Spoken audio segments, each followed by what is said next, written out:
is not the absence of feeling, it is the mastery of feeling. It is the deliberate choice to step outside the chaos of your own reactions and look at them as if they belong to someone else.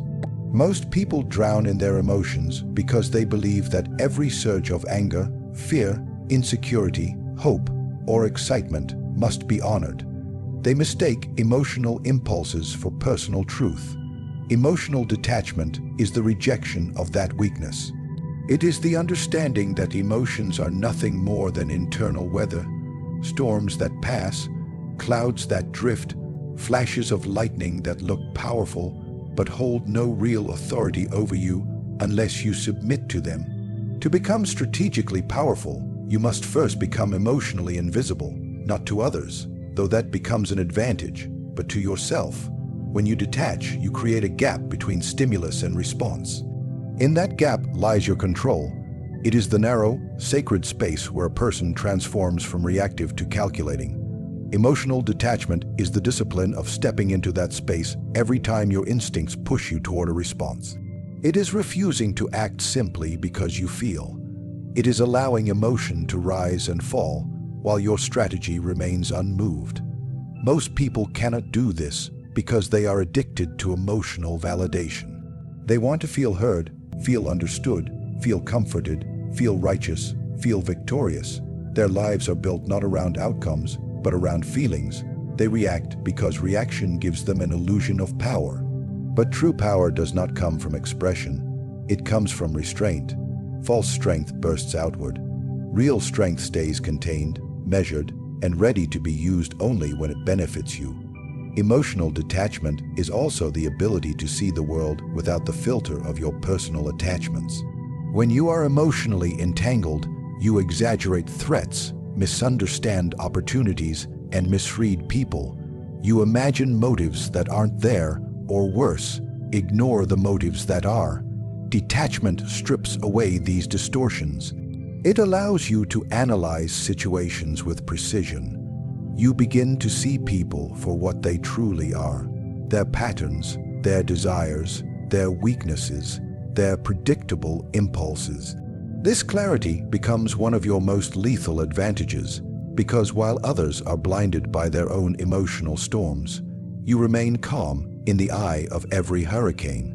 Detachment gives you authority over timing. Emotional people act early, act loudly, or act blindly because they cannot sit in discomfort. They cannot hold tension. They cannot wait. But waiting is often the sharpest weapon. When you are not ruled by inner turbulence, you can choose the exact moment that benefits you most. You learn to anticipate rather than react. You stop fighting battles that do not matter. You conserve energy for decisions that shape outcomes, not for temporary emotional satisfaction. To detach, you must train yourself to question every emotion the moment it arises. Ask not, "What do I feel?" but "Does this feeling help me?" If the emotion weakens your judgment, restrain it. If it clouds your clarity, silence it. If it pushes you toward impulsive action, freeze until the impulse dies. Eventually, emotions become observations rather than commands. They knock at the door of your actions, but they no longer enter without your permission. This detachment also frees you from the expectations of others. Emotional dependence makes people slaves to approval, validation, and social pressure. When you detach, these forces become irrelevant. You no longer move based on what others think you should do. You move based on what serves your objective. People may interpret your restraint as coldness or mystery, but that perception only increases your advantage. They cannot read you, therefore they cannot predict you. They cannot provoke you, therefore they cannot control you. And they cannot guilt you, therefore they cannot limit you. In this state, your mind becomes a silent fortress, a place where emotion enters only as information, not as instruction, a place where strategy governs every choice and clarity sharpens every path. The more you detach, the more your internal world becomes disciplined, steady, and unshakable. The noise of emotion grows quieter, and the voice of logic grows stronger. Reactions become decisions, instinct becomes intention. Chaos becomes order. Emotional detachment is not the killing of the heart. It is the crowning of the mind. It is the shift from being driven by momentary sensations to being driven by deliberate purpose. It is the transformation of your mind from a battlefield into a command center. ##***, cold strategic thinking, ***, cold strategic thinking is the discipline of placing logic above impulse, long-term advantage above temporary satisfaction, and ultimate victory above emotional comfort. It is the mindset of someone who refuses to be seduced by the illusions of the moment. Most people make choices based on how they feel right now, not on what those choices will create months or years from now. They live reactively, trapped in cycles of emotion, convenience, and distraction. Cold strategic thinking breaks that cycle by reprogramming the mind to evaluate every action through the lens of consequence rather than comfort. To think strategically, you must learn to see the world as a system of cause and effect. Every move generates ripples, and those ripples reach further than most people are capable of imagining. A reaction might satisfy you today, but weaken you tomorrow. A sacrifice might sting now, but elevate you later. Cold strategy demands that you confront these calculations honestly, without cushioning them with excuses or wishful thinking. It forces you to ask not what is pleasant, but what is profitable, not what feels good, but what strengthens your position. This way of thinking begins with distance. You must learn to remove yourself from the immediacy of the moment and observe it as if you are standing above it. From this vantage point, you can analyze situations without emotional contamination. You can separate desire from necessity. You can distinguish between what is urgent and what is merely loud. Emotional thinkers mistake noise for priority. Strategic thinkers identify what truly matters and ignore everything else. This focus becomes a weapon because it conserves energy for decisions that shape your trajectory rather than decisions that simply soothe your ego. Cold strategic thinking also requires an understanding of human behavior. Strategy is not played in isolation. It is played among people, and people are predictable when you study them without sentiment. You must observe how others react under pressure, what motivates them, what frightens them, and what blind spots govern their actions. When you think without emotional bias, you begin to see patterns in the way people speak, move, promise, retreat, and reveal themselves. These patterns become maps, blueprints that allow you to anticipate their choices before they make them. This anticipation gives you control of the board while others are still figuring out the rules. Long-term thinking is the core of cold strategy. You must train your mind to look beyond the present situation and imagine its outcomes with clarity. Every decision becomes a seed. Some will grow into opportunity, others into problems. The untrained mind chooses based on immediate relief, but the strategic mind chooses based on eventual advantage. This requires patience, restraint, and the willingness to endure discomfort without breaking formation. A strategic thinker does not rush toward gratification. They move toward power. They are willing to delay the pleasure of winning until the victory is irreversible. Detachment from ego is another requirement. Ego seeks recognition, validation, praise, and dominance. Strategy seeks outcome. Sometimes victory demands that you stay quiet when you want to speak, appear weak when you want to appear strong, or walk away when you want to confront. Ego interferes with these decisions because ego serves emotion, not result. When you free yourself from the need to be seen, you gain the freedom to move intelligently. Cold strategic thinking is not about proving yourself. It is about positioning yourself. Every strategic choice must also be measured by its alignment with your larger goal. If an action does not move you closer to that goal, it is noise. If a distraction pulls you off course, you remove it. If a habit weakens your focus, you replace it. Cold strategy is ruthless with inefficiency. It demands that you stop negotiating with your weaker impulses. It demands that you create internal systems and routines that support clarity rather than chaos. Discipline becomes a form of intelligence because it protects your strategic vision from erosion. Another aspect of cold strategic thinking is emotional neutrality. When you remove emotional coloring from your evaluations, you see reality as it is, not as you wish it to be. You no longer overestimate opportunities because you're excited, nor underestimate threats because you're confident. You analyze with a clear, steady mind. You accept truth even when it's inconvenient. This honesty gives you an advantage over people who lie to themselves to avoid discomfort. Cold strategic thinking also means controlling the pace of your actions. Sometimes the best move is immediate. Other times the best move is to wait until circumstances tilt in your favor. When you think coldly, you learn to sense timing, not as a guess, but as a calculation. You strike when the impact is maximized, not simply when the urge appears. You retreat when retreat preserves strength, not when fear commands it. You advance when others hesitate, and you pause when others panic. Cold strategic thinking transforms your life into a long, deliberate campaign. Every encounter becomes an opportunity to gather information. Every decision becomes a step toward a calculated future. Every obstacle becomes a chance to refine your method. You no longer wander through life responding to whatever appears. You move through life directing the flow itself.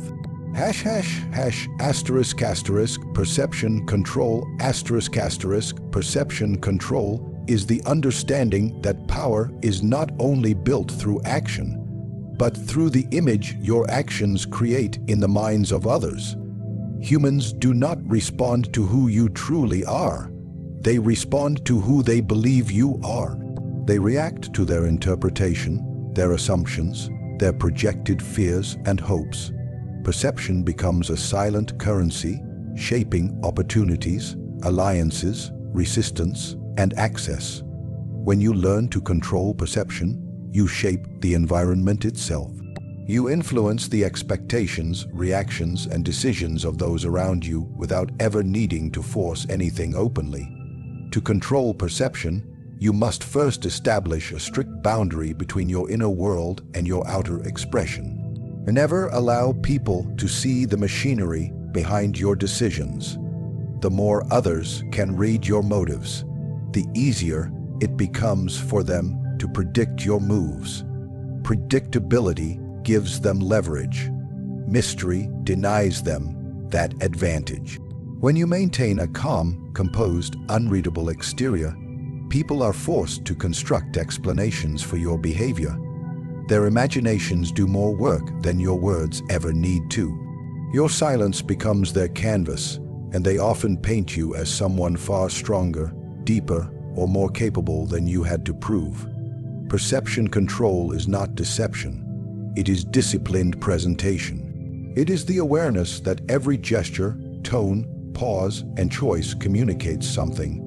When you understand this, you stop leaking unnecessary information. You stop oversharing. You stop justifying yourself. You stop explaining your motives to people who have no place inside your thinking. You act with precision, knowing that each action contributes to the shape of the persona you project. Some people waste energy trying to influence every opinion directly. You do the opposite. You craft your presence so deliberately that opinions bend on their own. One aspect of perception control is emotional steadiness. People judge character not by intentions, but by how consistently someone holds their posture under stress. When you remain stable, calm, and deliberate while others crumble, your presence acquires weight. People begin to rely on your steadiness without you ever offering it. They interpret your composure as authority, your silence as depth, your restraint as strength. The less reactive you are, the more significant your reactions become when you choose to show them. This amplifies your influence without effort. To control perception, you must also understand the power of selective revelation. Never reveal everything at once. Never show your full capability. Never display your entire understanding of a situation. Controlled disclosure keeps you in a dominant position. When people believe you hold more information, more skill, or more intent than you reveal, they treat you with heightened respect. They step carefully around you because they cannot predict the boundaries of your knowledge or strategy. You preserve initiative because others are always slightly unsure of where they stand with you. Consistency is another dimension of perception control. People trust patterns more than promises. When your actions follow a deliberate internal logic, you appear reliable even when you reveal little of yourself. This creates a strange paradox. The less you show, the more stable you seem, because your restraint becomes the pattern. People who are inconsistent must constantly defend themselves. Those who are consistent rarely need to. Stability creates presence, and presence shapes perception. An essential part of controlling how others see you is understanding the environment you operate in. Every group has unspoken rules, social hierarchies, cultural values, and psychological triggers. When you study these dynamics, you understand how to position yourself without force. You recognize when to speak and when to remain silent, when to assert and when to withdraw. You see which behaviors elevate you in the eyes of others and which diminish you. You adapt your external presentation not to please them, but to place yourself in the position from which you can operate most effectively. You must also learn to use absence as strategically as presence. When you are constantly available, you blend into the background.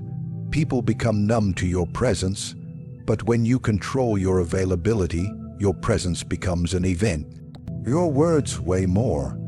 Your moves carry significance. Distance sharpens value. Intentional scarcity amplifies influence because people instinctively value what they cannot easily access. Perception control also demands that you remove the need for external approval.